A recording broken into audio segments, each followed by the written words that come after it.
नमस्कार बच्चों, एक बार फिर से स्वागत है आपका अपने हिंदी गुरु यूट्यूब चैनल पर। आज हम कक्षा 10 की हिंदी क्षितिज भाग 2 का अध्याय 13 मानवीय करुणा की दिव्य चमक के प्रश्न और उत्तरों का अभ्यास करेंगे। इससे पहले देखते हैं पाठ का संक्षिप्त परिचय। सर्वेश्वर दयाल सक्सेना जी द्वारा लिखित पाठ मानवीय करुणा की दिव्य चमक फादर कामिल बुल्के पर लिखा गया एक उत्कृष्ट संस्मरण है। अपने को भारतीय कहने वाले फादर बुल्के एक सन्यासी थे। उनका जन्म बेल्जियम यूरोप के रेम्स चैम्पल शहर में हुआ था, परंतु उन्होंने भारत को अपनी कर्म भूमि बनाया। सर्वेश्वर दयाल जी का फादर बुल्के से अंतरंग संबंध था, जिसकी झलक हमें इस संस्मरण में मिलती है। लेखक का मानना है कि जब तक राम कथा है तब तक फादर बुल्के को याद किया जाएगा। इस पाठ में फादर बुल्के को एक निष्काम कर्मयोगी के रूप में दिखाया गया है।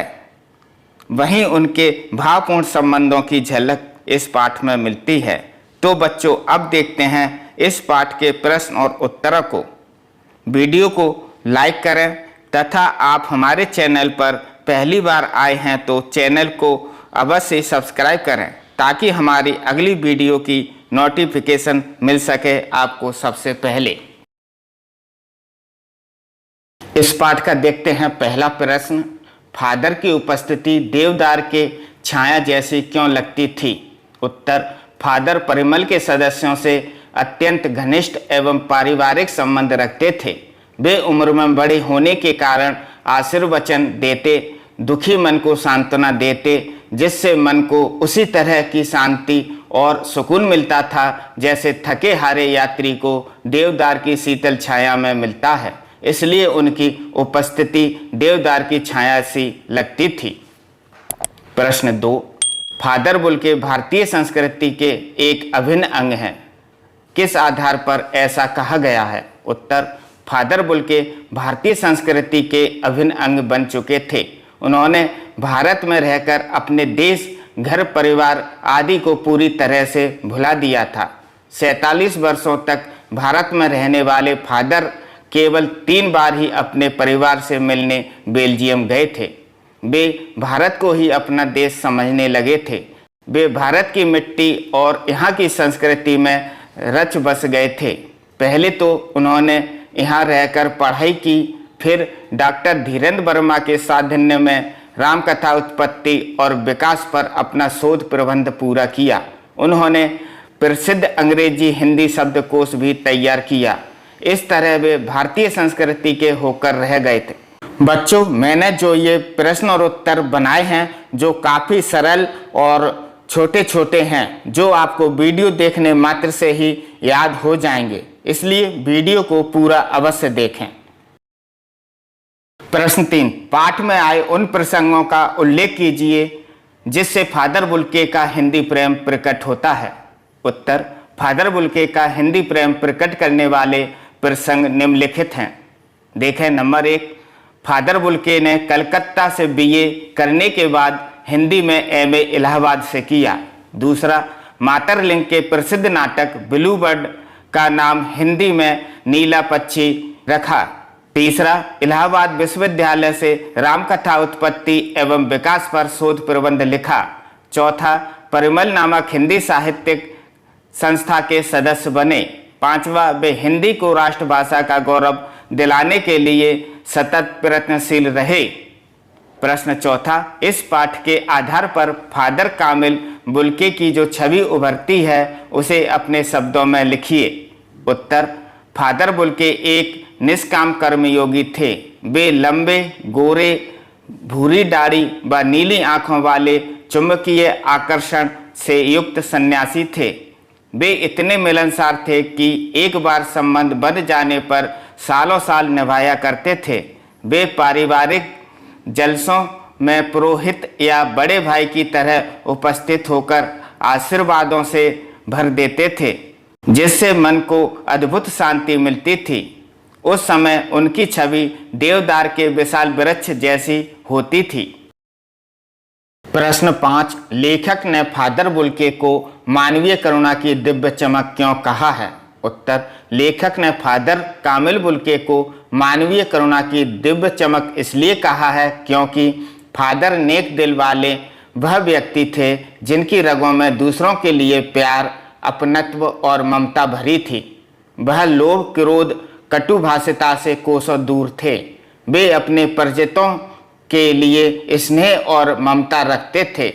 वे दूसरों के दुख में सदैव शामिल होते थे और अपने सांत्वना भरे शब्दों से दूसरों का दुख हर लेते थे। लेखक को अपनी पत्नी और बच्चे की मृत्यु पर फादर के सांत्वना भरे शब्दों से शांति मिली थी। वे अपने प्रेम और वात्सल्यता के लिए जाने जाते थे।